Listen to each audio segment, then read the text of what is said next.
Hello and welcome back to True Crime Guys podcast. I'm your host, Michael, and I drug Andy in here with me today. Oh, Michael, we are doing all the way from France. We are doing a case from very far away today, and I am doing an accent today, okay? Okay. I like it. I dig it. Yeah, we're definitely going to have to break out the French accents a little bit. Right, okay, let's do it. But before we do that, Andy, we got to remind them that they can catch these episodes early and ad-free on Patreon. They can, yes, they can. Absolutely. Patreon.com/True Crime Guys, where you can get access to hundreds of audio files. And again, like I said, you can hear these episodes early, sometimes up to 5-6 days early. Sometimes I get really ambitious. Right? Yeah, but they're always a little bit early. Get really focused sometimes. But the best part is no ads, and you get to hang out with me and Andy after the show and shoot the shit a little bit. But also, here on the free platform, check out our other shows like Strange and Unexplained, and also Cryptic Soup with Thina and Kylie, who just joined the TCG network. New episodes of Cryptic Soup come out every Wednesday, and make sure you give them a follow on Instagram as well, at Cryptic Soup Pod. We also have another show out there that I don't think a whole lot of people know about. It's called Sandu Stories. We do have Sandu Stories, Michael. We do. We have so much stuff in the vault for that, and we plan on getting back to that show very soon. But also, you can subscribe on YouTube and give us a follow on social media for all kinds of daily true crime reels and shenanigans. And we try to keep you up to date on whatever's happening in the true crime world as well. But today, we are going to France. And we are to talk about the Dupont de Ligonnès family. De Ligonnès? De Ligonnès. Mm-hmm. Indeed. We may butcher some pronunciations during this episode, but we are going to do our best. Like I said, we were arguing back and forth before the episode started about what kind of accents or what kind of pronunciation some of these French words were going to be in. We're just like, you know what? We're going to do it in our best. Exactly. But on April 21st, 2011, local police found the bodies of Agnes de Ligonnès and her 4 children, Arthur, Thomas, Anne, and Benoit, and the 2 family dogs, all buried under the terrace of their own home in Nantes, France. Yes. Right? It's spelled Nantes. At least it looks like it, but Nantes, France. Now, the father, the husband, where was he, right? Count Xavier Dupont de Ligonnès. He was missing. He was nowhere to be found. Did he plan to murder his family and escape without a trace? Or is this one big, huge conspiracy and the entire family disappeared? And this is how they're covering it up. Yeah. Highly unlikely. Right? There's a lot of different conspiracy theories already out there about this one. There is. We're going to have a good time talking about it. And it is largely believed that Dupont de Ligonnès is still out there today. I think he is as well. I believe so. Yeah. Once we get to the end of this, we'll see why, too. We'll see. All right, guys. Andy, roll that intro. Let's get into it. Oui.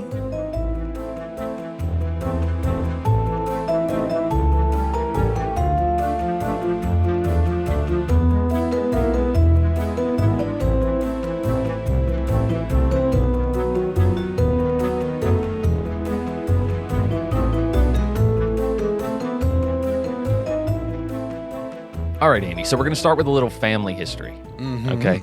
The Dupont de Ligonnès, the family name is Aude. They're an aristocratic family from the Vivarais region. Vivarais region in southeastern France.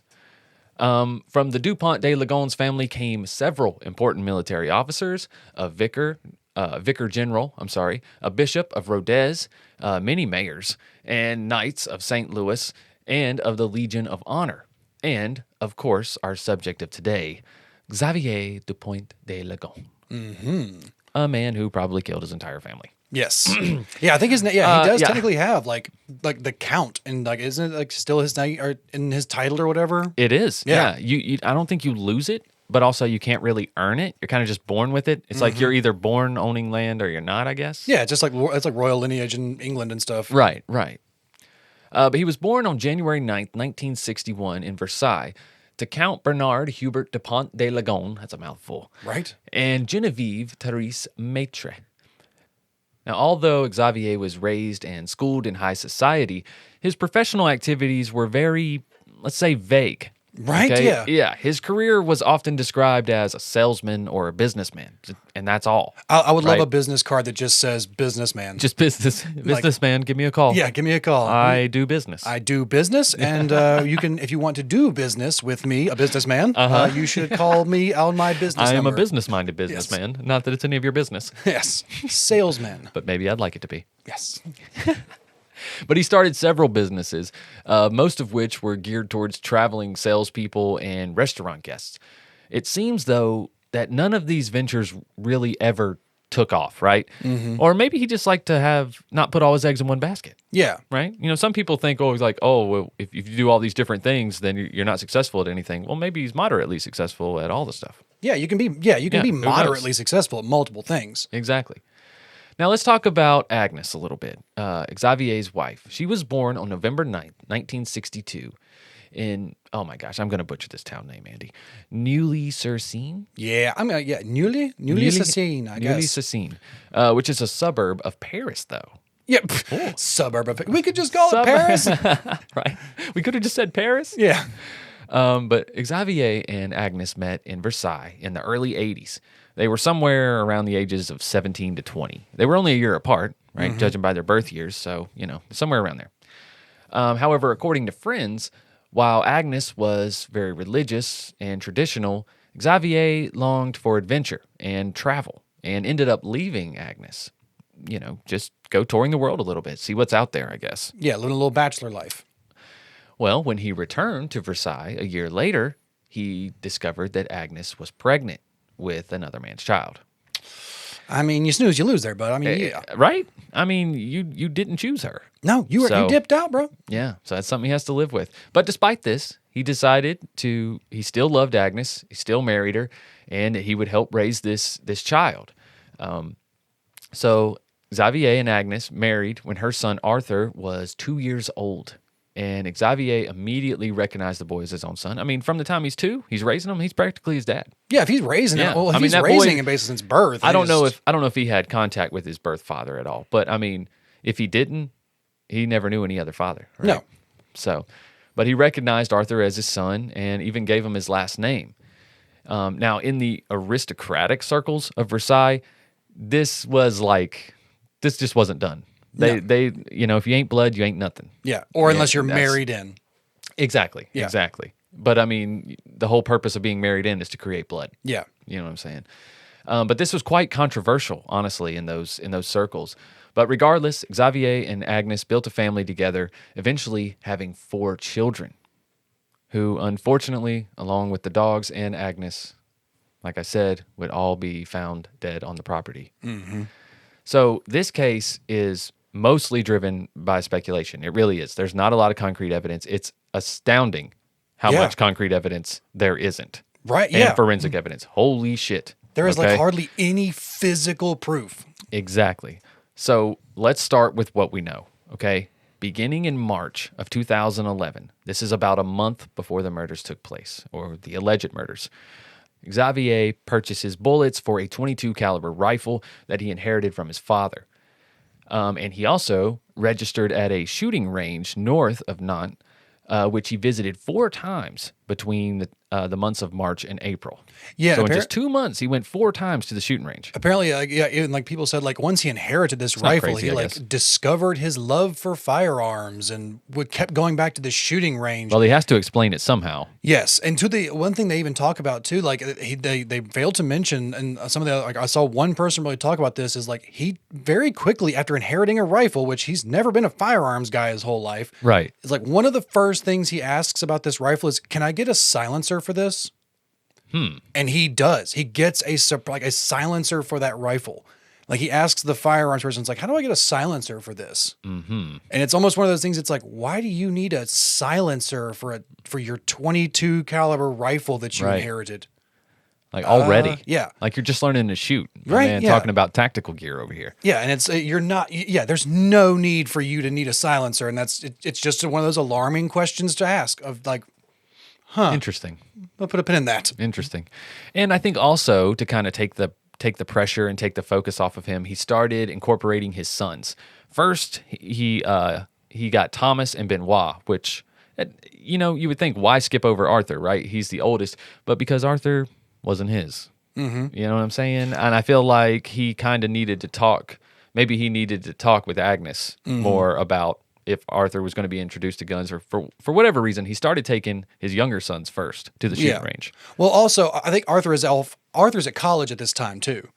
So Arthur's not with him as often. Not all the time. He's not far away at college, though. No. But he's not living with you, like he's not with him as much as the younger two are. So I see what you're saying. Arthur's older. He's got a job. He's got his own life kind of going on right now. So very true, very true. So he kind of like had to fit him in whenever he was around and at home, not busy. I got you.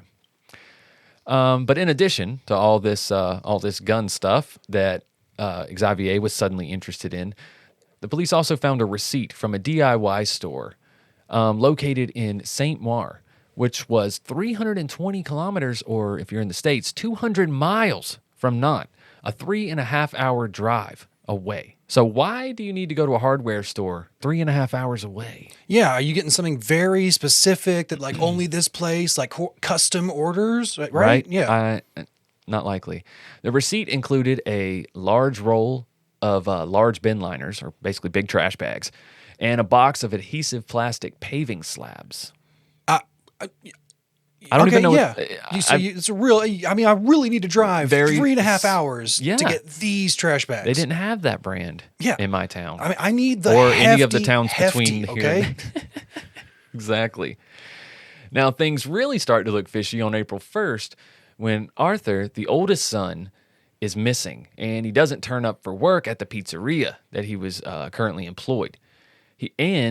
Even crazier is he was due to pick up his check that day. Now, what employees do you know missed the day to pick up their check? None. Especially young 20-year-olds who None. Exactly. This boy's in college. He needs that money. Now, his boss was concerned, obviously, because Arthur always came to collect his check the first day of the month. Now, the very next day, on April 2nd, Xavier buys 4 bags of lime, 10 kilograms each, from different stores in the Nantes area. Okay, someone watched Breaking Bad, I guess. Yeah, someone decided, I'm like, oh, I can't just go buy all at one place. I got to spread it out. Yeah, I remember when Walter White approaches that guy in the store. Don't buy it all in one place. Rookie mistake. But the following night, the couple and the other 3 of their children dine in a restaurant in Nantes, and then the family goes to the movies. Now, later that night, Xavier leaves a message on his sister Christine's voicemail, and it's roughly translated to this. Andy, if you want to use your French accent. Absolutely, Michael. Okay. I will try not to be as insensitive as I can. We spent our Sunday evening in the cinema together, then in a restaurant where we just got back. I am just calling to ask, is it too late to speak to you on the phone now? I see it's gone to voicemail already. But I was surprised. You spoke to me about Bertram, who is getting ready for his flight, huh? But I thought he'd only just arrived, so I was a bit surprised. Anyway, I am sending you my love. If it's not too late, you can call me back or send me a text, and I'll call you. Okay, I'm going to put the kids to bed. Say hi to everybody. I'll see you soon. Maybe. The maybe, though. Maybe. Thank you, Pepe Le Pew. Maybe. Spot on. No, I mean, I believe in this man's guilt, so I don't feel like it's that insensitive to make fun of him in this. I don't. Yes, he killed his family. I believe. I'm kind of Spoiler right there alert. with her. I believe he's. I believe he's guilty. But let's carry on. Monday, April 4th, the 2 younger children, Anne and Benoit, don't show up for school, apparently due to some illness, some very vague illness.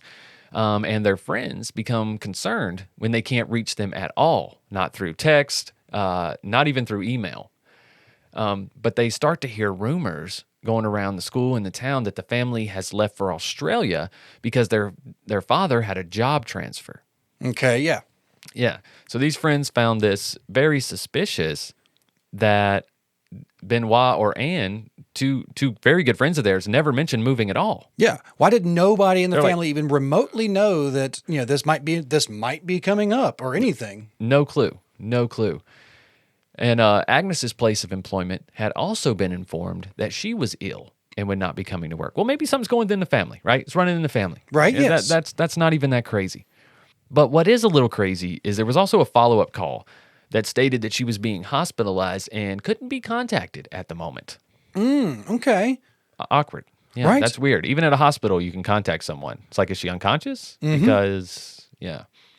I believe this is around the same time. Like I believe that's the same day where he calls his son, or he texts his son Thomas. I think Thomas is the one he texts and tells Thomas that his mom has been in a bicycle accident. Yes. And like Thomas is with friends at this point. Yeah. So he like literally runs off from his friends, like leaves his friends to go home, thinking his mom's been in an accident. Yes. And his apparently the mom's work has been told that she's sick and now been hospitalized and not to be contacted.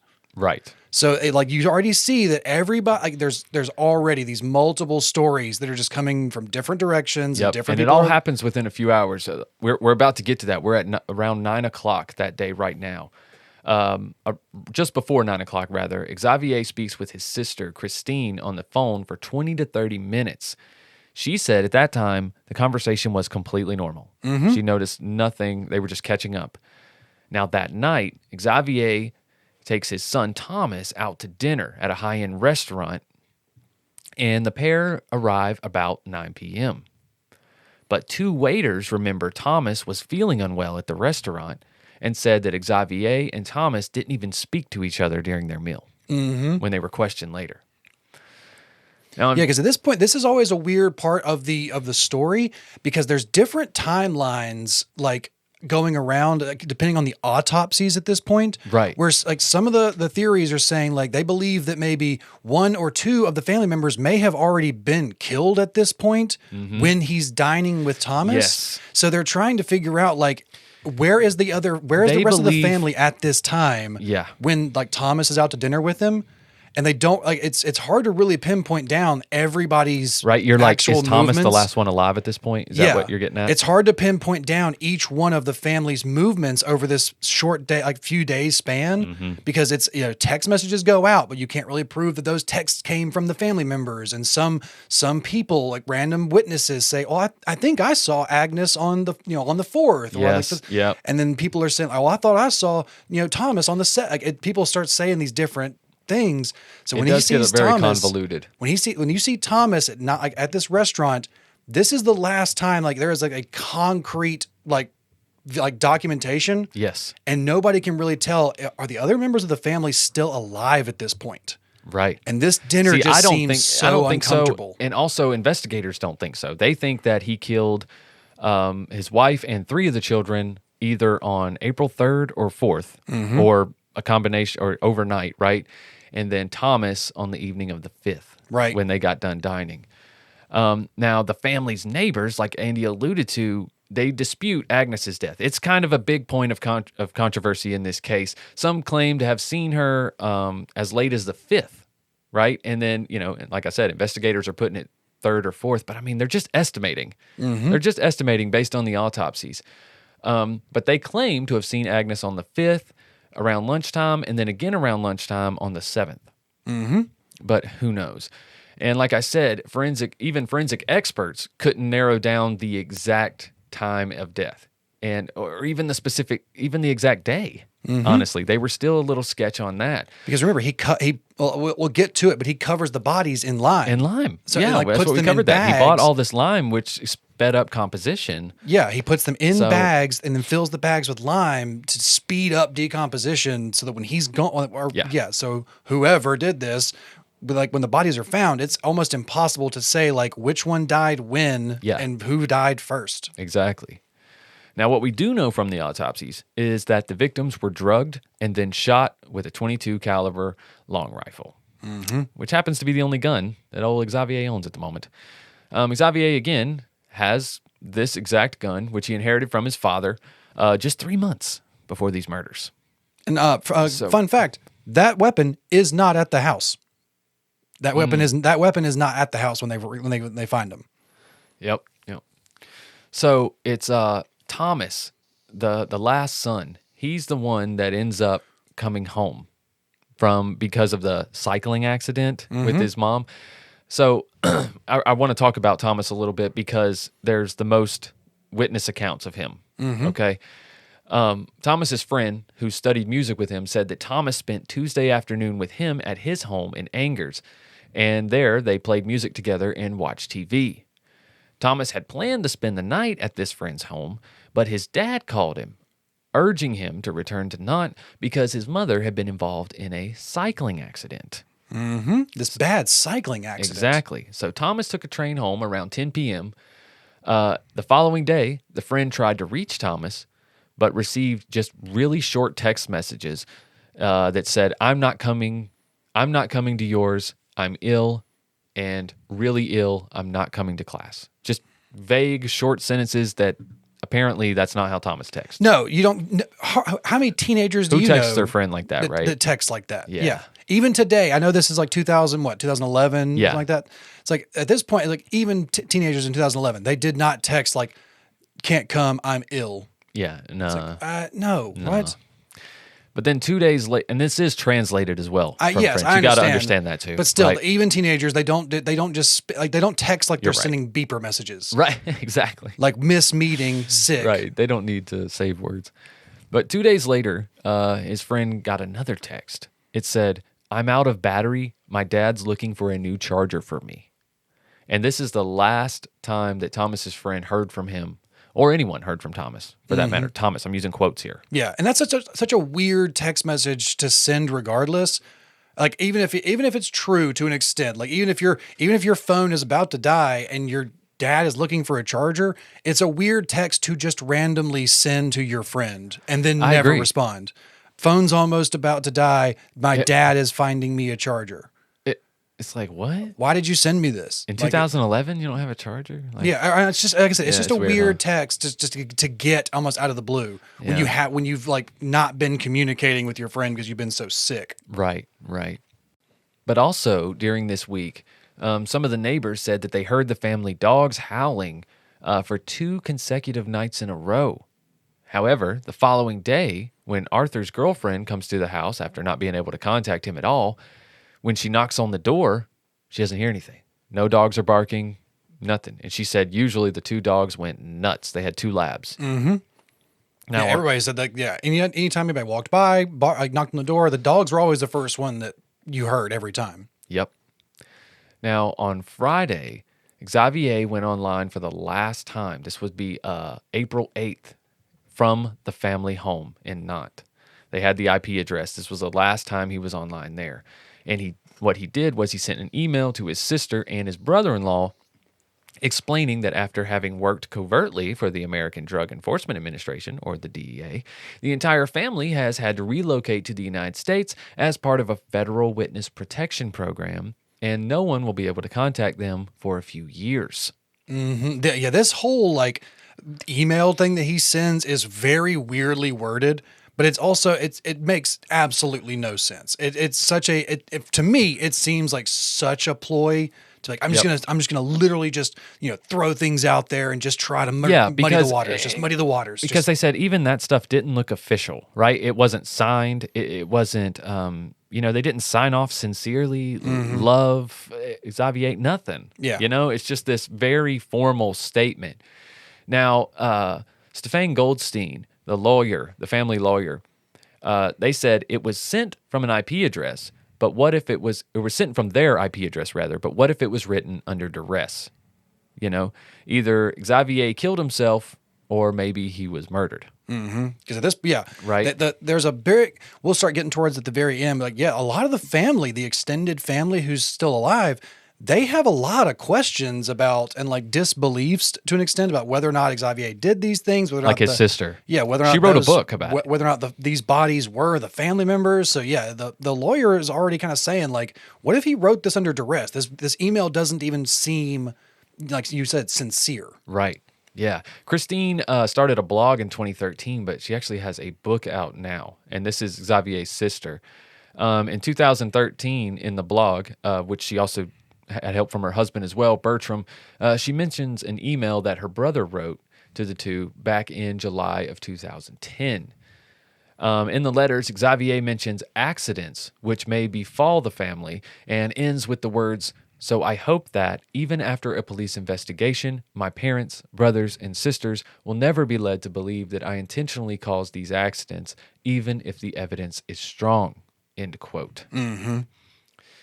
You know, so especially the evidence in the American escape theory, right? Yeah, he even says, like, yeah, whatever the allegations are, I am innocent. Like, I will prove, like, don't believe whatever you read about me or something Man, like that's that. convenient, huh? Yeah, it's years before. It's there's also, it's funny that he mentions that, in the first letter that he needed to move to the States, because I think he really did come to the United States. I believe that. And I have some evidence. Yeah, of I that. believe he was planning to go to the United States for years. I have some pre-planning here. Because apparently Xavier created NetSurf Concept LLC in Florida. And his advisor there was a man named Gerard Corona, a French immigrant who's specializing in assisting foreigners with legal procedures in the U.S., or maybe not so legal procedures, if you know what I mean, Andy. He also helps his clients to open foreign bank accounts and to obtain anonymous bank cards, allowing them to withdraw money anywhere in the world without leaving a trace. Just one of the few things he offers. Well, isn't that like the company that he helped build, the NetSurf or whatever, NetSurf Concept? Like, I thought that was what that company kind of did. Like, he helped create this company that helped. But but Gerard Corona is kind of the mastermind behind this, and Xavier is more like the bank. Yeah, he's like this company that he helped create is what helps people get money anonymously anywhere in the world. So it's like, it's like, oh, you were planning this. Absolutely. He could have disappeared anywhere in the U.S. And still got plenty of money to fund his life. Right. Yeah, at this time, he was taking all of the steps necessary to make sure that he could completely disappear. Even in France, right? Like, even with the house. Yeah. We skipped over a little bit there because before the bodies are found, or when the bodies are found, they also discover that shortly before he had went ahead and canceled the lease on the house that they were staying in. Yep. He had closed all the family's bank accounts so that there was no access to the money anymore. Right. And then before the bodies are discovered, you see him he uses his credit card. Yeah, there's ATM footage, right? There's a picture of him. He has a little trail. He has a few trails popping up right after the murders to where you see him hundreds of miles away check into a hotel with his credit card under a fake name. Right. And then the next night, a couple hundred miles away, you see him check into a hotel with his credit card under a fake name. Right. And then the last time they see him, it's hundreds of miles away or whatever. And they have actual footage of Xavier coming into an ATM and taking out money. And then they find his car abandoned near the woods nearby. Yep. So the last time they actually have footage of him is right after the murders took place, hundreds of miles away. Right. So he's immediately dipped out and gone away. And then we kind of there's a part where right where his car was found, years later, not too far after that, because there's a big belief at this point that maybe he died. He went out to the woods and took his own life. They find some bones right near where he was last seen. Yep. And then they kind of put out a big press release where they're like, "We think we found his bones. We're going to do these DNA checks, but we're pretty sure this is him." Mm-hmm. Well, they come to find out those bones aren't his. They do a DNA check. These are somebody else's bones they found near the last spot.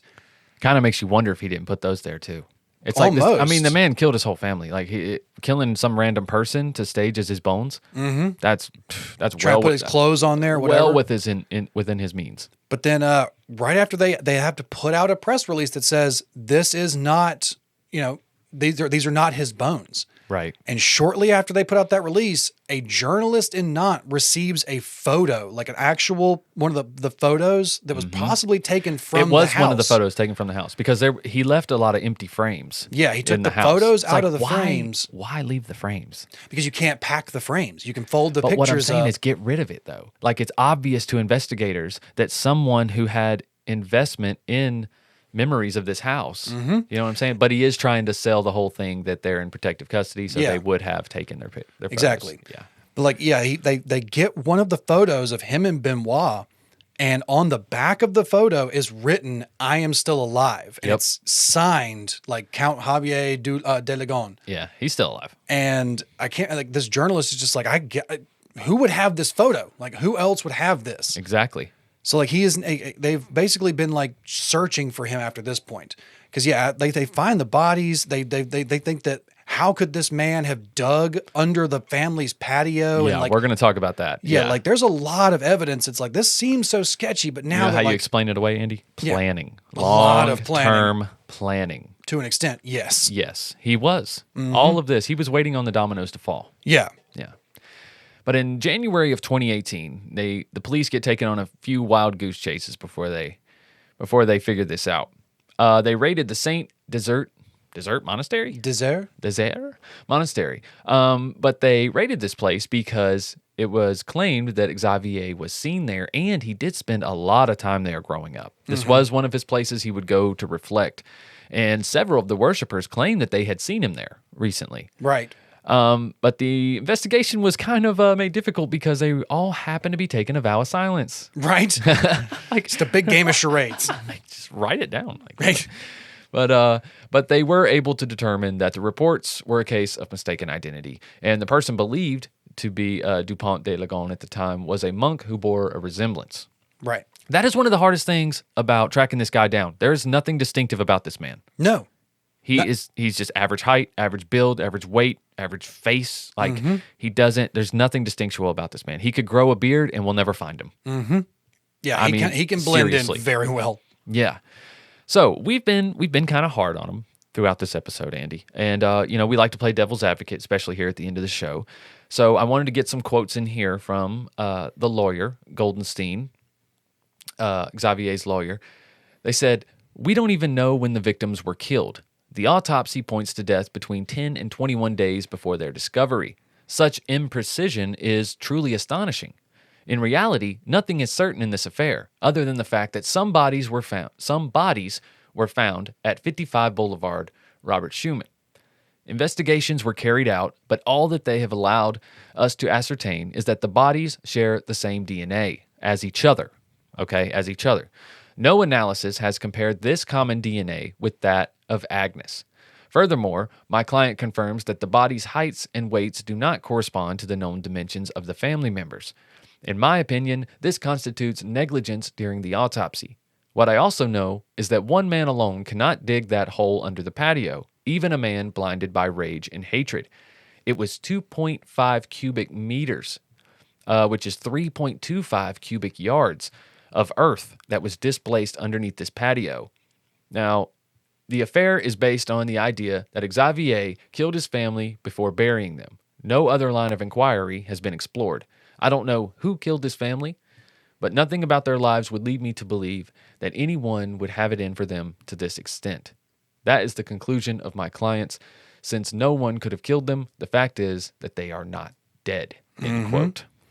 Like I said, there's a belief the that the amount family of is still dirt there. is astounding, but he could have done it over time. Nobody's saying he dug the hole and killed them all in the same day. No, they're not saying that. It's under the patio. No one would have noticed it, Andy. Nobody may not have noticed it. They're saying that it's very highly unlikely that one man could have killed his family, gone out into the yard, gone under the patio, dug this big grave for this many people, by himself. Yeah. And also he had break up some concrete, move And these things, his and put things sister back. claims that he also had neck and back issues. And she says that there's no way that he'd been able to dig on his hands and knees, using those tools underneath the patio because he didn't make any noise. You can't get equipment under there. No. And there are pictures online. You guys can check them out and you can see the little niche, especially on Christine's website, Xavier's sister, because obviously she's a big proponent for his innocence. So she says the same thing the author says, right? That's the kind of things they're stuck on. Who could have displaced 5 tons of earth, right, by hand underneath there? That's 5 tons. It's a lot of earth. It's a lot of dirt. Yeah. It's a lot of dirt. It does give you pause. It really does. But then the dimensions of the bodies not adding up to the size of the people or whatever, that he was pretty gruesome with the chopping up and whatnot, because what led them to the bodies was part of a leg. Yeah, they discovered part of a leg. So these bodies were dismembered, and they were covered with lime immediately. Mm-hmm. So there's going to be, fast decomp. There's not going to be a lot left. Like, I don't know. It's just, he could have absolutely done it, but like I said, it would just take a lot of planning, which he was good at. Yeah, because they said the house was cleaned when they came in there. Like, the house was very clean. There was just a little bit of looked like I think they said yard they found work. blood splatter in the kitchen only. And then that could be from a knife accident. That could be from, cutting a vegetable. I mean, but yeah, like they said, it did not look like there had been a struggle in the house. There had not been, there was not blood everywhere. There was not any signs of, mutilation anywhere. This house had been cleaned before anybody had left. Yeah. So that's what I'm saying. The planning, the meticulous planning it would take to kill and dismember and bury 4 people. And 2 dogs. And 2 dogs. Mm-hmm. 2 large dogs. That was it. And not leave any forensic evidence. No, that was one thing. Even in the letter he wrote to his sister when he disappeared. Yeah. Like in the letter, like the only thing that he kind of shows like remorse for is he says like, we had to get rid of the dogs, but luckily we found someone to take them both. And it's like, it's one of those weird, so sketchy things of being like, we had to get rid of those dogs. Don't forget the dogs, but they're fine. They're on a farm up north. Yeah, way up north. Way up north, running happy. Yeah, where all dogs go. But yeah, so that's the story of Xavier Dupont de Ligonnès. Mm-hmm. Personally, I think he's guilty. I think he's still out there. I think he's on the run. I think he planned this shit just right. Mm-hmm. And man, it's fucked up. Why? Here's my big question, right, Andy? You have all these resources. You have money, right? You have the ability to change your identity, obviously. You have the ability to completely disappear. Why do you need to kill your family? Right. Why not just disappear, dude? The whole freaking world can't find you. How the hell are they going to find you? Yeah, and it's like they talk about how his family was in debt.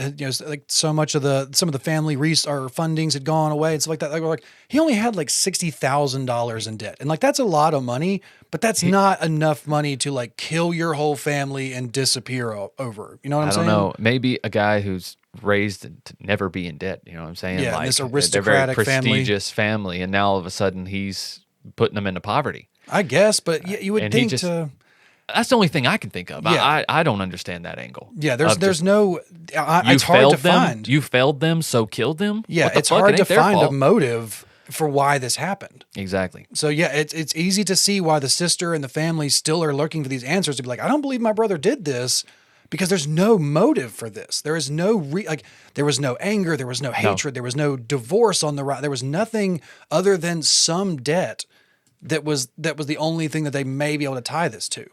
Yeah. And just the fact that the family was not allowed to see the bodies when they were recovered and stuff. They were, the gruesomeness was deemed too much. Right. And then the bodies were cremated.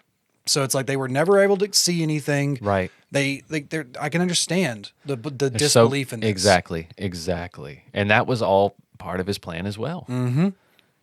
It really was. Unfortunately, this is one of those ones where they got away with it, at least for now. Right. Hopefully there's been near sightings. There's been people who have possibly seen him. This case was on Unsolved Mysteries on Netflix and stuff. And somebody said that shortly after the episode, they think they may have seen him in Chicago. Like there has been sightings in Chicago as well. Yeah. Not a lot of credit to him because, I mean, gosh, they couldn't even identify him in his own town. So right. That's what I'm saying. This guy's face, there's nothing special about it. No. Like he's a chameleon. He just blends in. He doesn't have any very prominent features. He doesn't have any crazy tattoos. He doesn't have, and like I said earlier, I mean, the guy could grow a beard, maybe grow his hair out a little bit, wear some shades. You'll never freaking know him. Mm-hmm. Like, I don't know, is that him or Billy Bob Thornton? Right. I don't freaking know. Sometimes it pays off to just have a bland face. But don't have bland deodorant. No, you don't want to smell bland, Michael. No, you do not want to smell bland. You want to smell amazing. And a great way to do that is through Oh My Gaia. Oh My Gaia is an innovative, all-natural deodorant, fragrance, and beard oil company specializing in paraben and aluminum-free products. And there's tons of scents to choose from, like vanilla, cherry almond, sandalwood, lavender, lemongrass, Egyptian musk, coconut, dreamsicle. There's also fireside, bergamot, amber, pear, sweet pea, sailor, barbershop, and so much more, as well as true crime pine, our very own scent made for the true crime guys. And you can check these out on Instagram at shop_ohmygaia or ohmygaia.com, preferably ohmygaia.com. And make sure you put in your order today, and make sure you use the code word for your 15% discount, Creepvan. No spaces. CREEPVAN, no spaces, Creepvan, for 15% off your order at ohmygaia.com. That's ohmygaia.com. And also, don't forget to check out patreon.com/truecrimeguys, where you can get access to tons of audio content just like this, and a lot different than this as well. Exactly. There are so many different shows on there, guys. We've been in this since 2016, so there's quite a bit of audio files on Patreon for your listening pleasure. That's a link right below the description of this episode, as well as for everything that we've plugged. Make sure you check out our other shows, Strange and Unexplained and Cryptic Soup with Thina and Kylie. New episodes come out every Wednesday. And also give them a follow on Instagram at Cryptic Soup Pod. Make sure you subscribe on our YouTube, True Crime Guys YouTube, official YouTube channel, and also give us a follow on social media at True Crime Guys at all the socials. All right, Andy, is that it? I think so, Michael. I think we did a fine job today. Oui. Well, we're going to go ahead and get out of here, guys, and we'll see you next week with another True Crime Guys case. Until then, just keep on the creep. Bye.